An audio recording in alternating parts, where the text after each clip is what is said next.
What's up, guys? I'm Uncle Freedom, coming to you on a glorious and well-deserved day off. How's it going? Hopefully you had a fantastic Thanksgiving and at this point are working towards Christmas.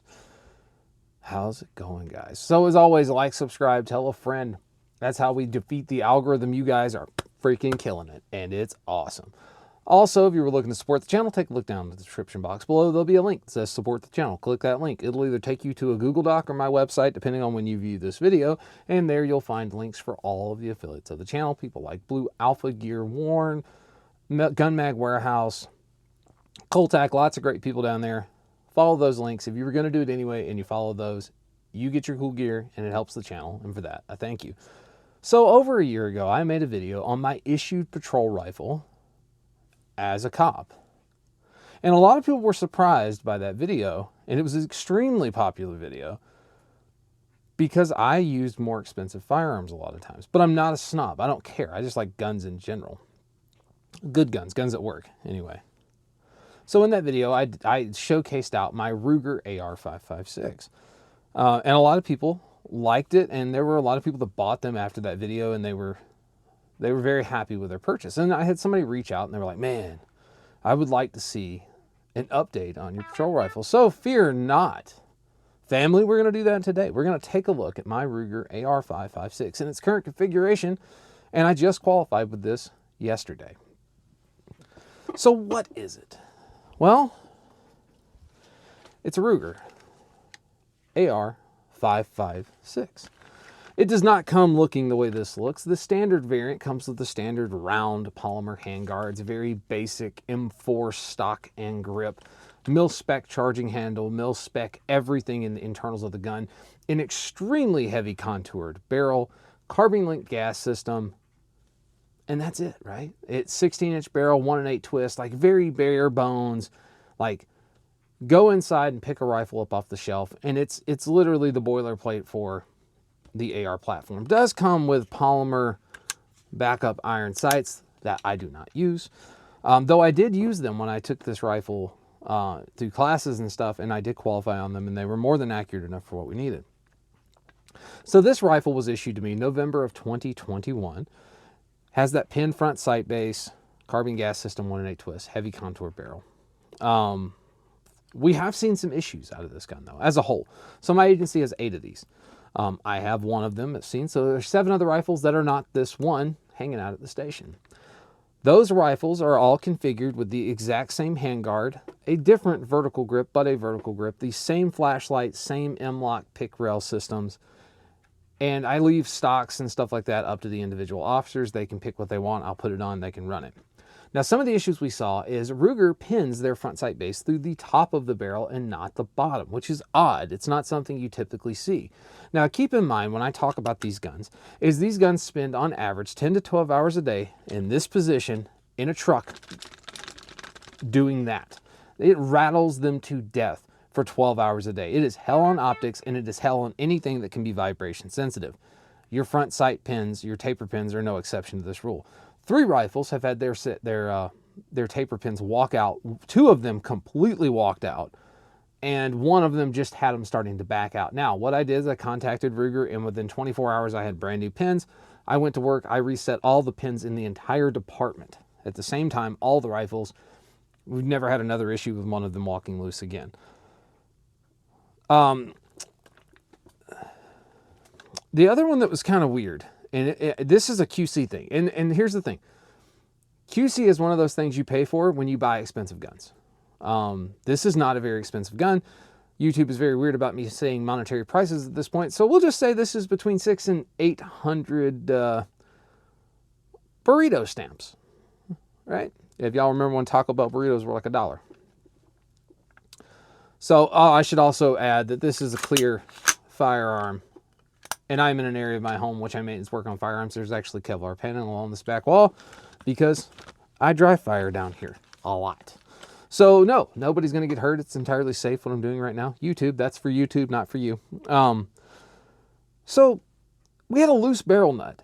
It was very weird. I went to replace a handguard. I realized the barrel nut was loose. I fixed that, got it all back to where it was supposed to be. Rifle hasn't had a problem since then. These are inherently very accurate though. And a lot of that has to do with how heavy the profile of the contour of the barrel is. I've shot 3 of them with magnified optics. All 3 of them printed. The worst group is about 1.10 inches. This rifle is a little better. Luck of the draw. So that's how we issue these firearms, and that's the known issues we've seen as a whole across 8 rifles that we've had access to for 3 years, right? So what are the round counts on the rifles, not including mine?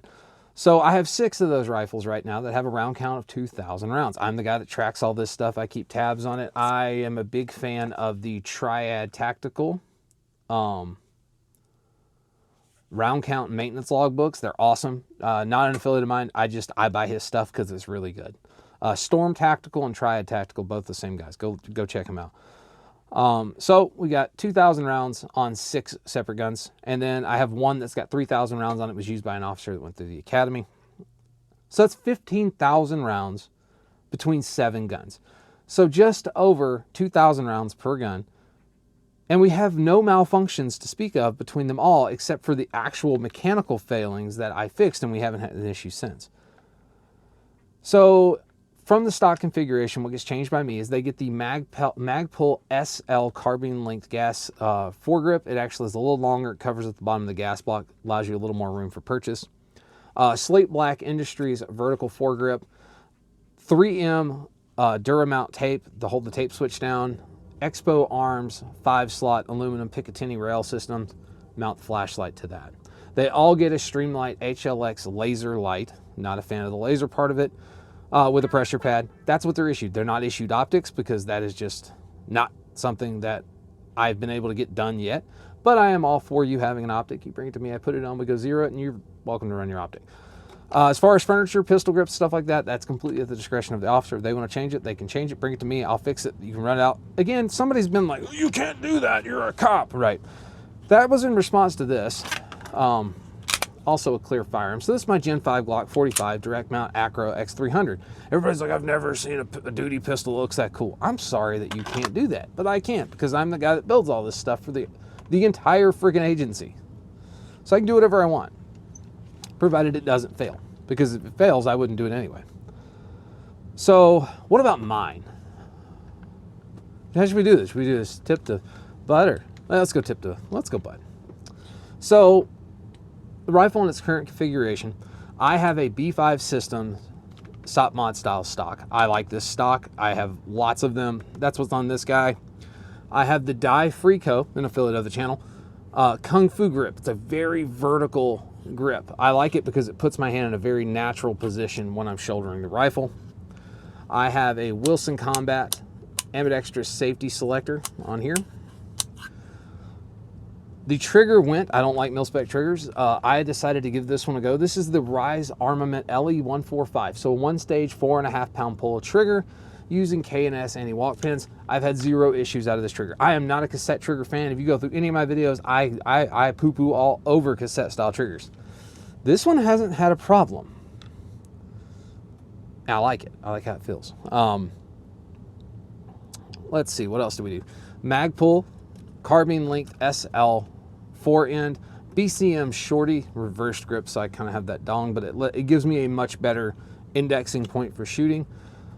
Standard front sight base, pressure pad from Streamlight mounted on 3M Duramount tape, HLX laser rifle light mounted on a 5-slot Expo Arms aluminum, 100 Concepts light cap, which I am kind of a fan of their light cap design. I like it because no light. And that stuff's kind of important. If you've never done raids in the middle of the night, doing a white light is a bad idea.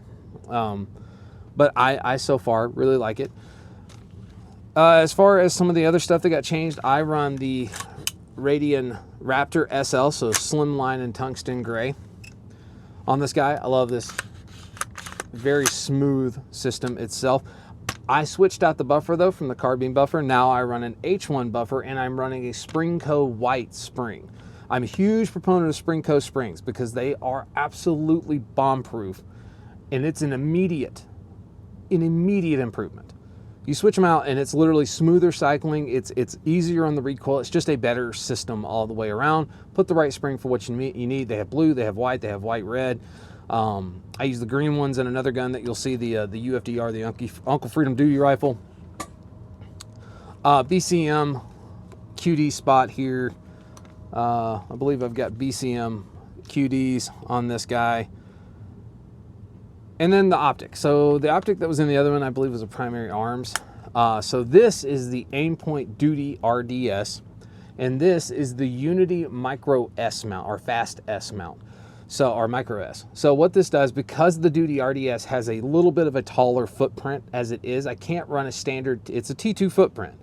But if I put the Unity Fast mount on a T2 for this, it would actually be way too high. I'm going to do a flip to center magnifier on it with this, which is kind of why I wanted it the way it is. But the Micro S is specifically designed around things like the Duty RDS that have that slightly taller footprint to give us a better up here.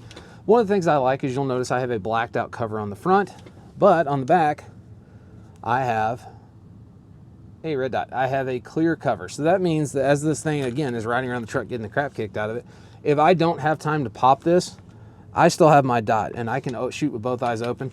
I also really like that the adjustments are right here for the brightness considerations on here. Runs on a standard 2032 battery, so no weird batteries there. The HLX has been on here the entire time. And another addition, I have the Griffin Armament micro brake on this guy here. That is because I can also use my Griffin Armament HRT 5.56 can on this rifle. So that is all changed since the last one. So what have I replaced? Maybe I should tell you the round count. So again, November 2021, this rifle has of today 14,397 rounds fired through it. 14,397. There are a lot of people that will never fire that many rounds in their life, and that is just on this firearm alone since November of 2021. There have been absolutely zero malfunctions that were not user or ammunition induced. That's a very important distinction, because there's no such thing as I've had no malfunctions. I've had bad ammo. I've had underpowered loads that have done weird stuff and it caused the bolt to short stroke and cause a weird double feed, but that's all ammunition related. That's not the gun itself. And then we like to cause malfunctions by shooting and taking a stick and slamming your ejection port cover closed to make the gun do weird stuff to make you forced to clear a malfunction. So those have happened, but those are malfunctions we are going to see. But as far as the gun itself choking, mine, zero. Now, I've told you the issues we actually had with them, but mine itself, I've been very lucky, but I also maintenance the crap out of my firearms. I also run specifically, and I'm a huge proponent, I talk about it all the time, and that is the Cherry Bombs Black Rifle Balm and Cherry Bombs Field Balm lubricant in my rifle. That is all I run. This rifle gets torn down. I've been through a full maintenance thing. I'll leave a link. But it gets torn down, I do what I'm gonna do, but I lube it with the Black Rifle balm, and it's fine. It can sit for months and months and months. It's still butter smooth. Dust, dirt, debris, crap all in the truck, no problems. Shooting on the range, shooting suppressed, no problems. The gun's just freaking reliable for a very inexpensive gun. Now granted, it's not super, I mean, the optic suites cost more than the gun, but that's okay, that happens. So what have I replaced? Because anybody that tells you they fired 14,000 rounds on a rifle and they haven't fixed anything is lying to you. That's bullcrap, because all guns have a life expectancy, which is in that video. So I have replaced 4 sets of gas rings in this gun. The bolt itself, the bolt carrier group, is still fine, and it head spaces, which is freaking weird, because I figured by now I would have broken something. But no, still passes a go, no-go gauge, still head spaces just fine. The bolt carrier group is holding up very well. Bolt carrier, I don't know who made it. I'm assuming it's OEM by somebody else, but it is nitride coated, chrome lined.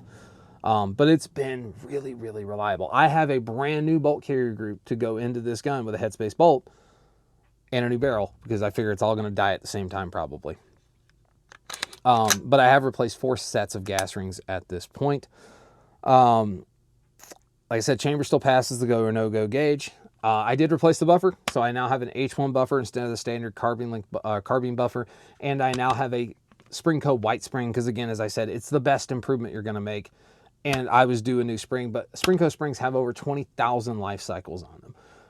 I'm nowhere near that on this guy. Now, I did run a bore scope down this guy to check out I have some minor throat erosion. It's starting to happen. I have some erosion coming from around the muzzle. Also, the other place it happens, your rifle wears from each end to the middle. And then their gas port, I'm starting to get a little oblong on my gas port. This gun is not incredibly overgassed, but it is overgassed because it's a less expensive rifle. And let's face it, if you're buying a $700 or $700 burrito rifle, everyone expects you to run really crappy Tula ammo. Now, this rifle gets fed a steady diet of pretty much anything I want to put into it. I've shot everything from 40 grain stuff through steel case stuff to 77 grain tip Match Kings. It doesn't matter. It eats all of it. It shoots all of it pretty freaking well. When I first got this rifle out, one of the first things I did is I mounted a 4-16 optic on it. I went out to the range and I laid down and I shot it prone, and I wanted to see how it grouped. This rifle grouped initially 5-round groups. Average of those groups was 0.86 MOA. Pretty good out of a budget rifle. But I will tell you, it's starting to open up, which is another reason I know my barrel is starting to have problems. I've opened up to just over an inch. So about 1.03 is my average for 5 shot groups. That's not bad. That's still more than combat accurate. I probably easily got another 6,000 to 10,000 rounds on this barrel because these are cold hammer forged barrels, chrome line bores. So it's a very durable system, right? That's something you get with Ruger that you don't think about. Like, yeah, man, it's a budget offering, but it's got a cold hammer forged chrome line barrel.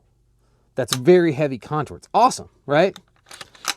Like I said, I've had zero issues. So for those of you that wondered about it and have wondered, this is my issued patrol rifle, the Ruger AR-556, 14,397 rounds later in just over 3 years. She's been good. I've been impressed. I would not hesitate to buy one of these for myself. I just wouldn't. How many people do you know that fire 14,000 rounds in 3 years through one of their platforms? This is only one. I shoot other guns too. So we're cooking. I'll probably be at 15,000 rounds by the end of the year on a very basic platform that was relatively inexpensive. I like expensive stuff as much as the next guy, but when it just works, and it ain't broke. So yeah, I mean, you see the scars on this stock. I mean, this thing has rode a hard life. Oh yeah, my sling. I almost forgot about my sling. So sling on this guy is actually made by a buddy of mine out at Free State Outfitters. He is local to the Omaha area. So for those of you guys that are out by Omaha, Free State Outfitters, he's got a website. He's not an affiliate of mine. He's just a friend of mine who makes really dope slings. He made this sling, and he made the sling that you're going to see on the UFDR1. So there you go, guys. For those of you who wanted an update, there she be. My issued Ruger AR-556, 3 years, 14,397 rounds later. Untold amounts of hours riding in a truck, having the crap beaten out of it, in the snow, in the rain, in the dust, in the dirt, in the mud. Doesn't matter. It's constantly ran. Taken numerous coyotes that have made their way into town. I can't be mad at it, man. It's really hard to be mad at something that just freaking works. And that rifle just keeps working. So understand, know what you get. We did see some QC issues out of the 8. So things you should probably look at if you do buy one. Make sure all of that stuff is tight and as it should be. But to be honest, if that's where it's at, my experience, they're just going to work. So guys, hopefully you found this informative, and thanks for hanging out with me today. So take care of yourself, take care of each other, and until next time, I'll see you later.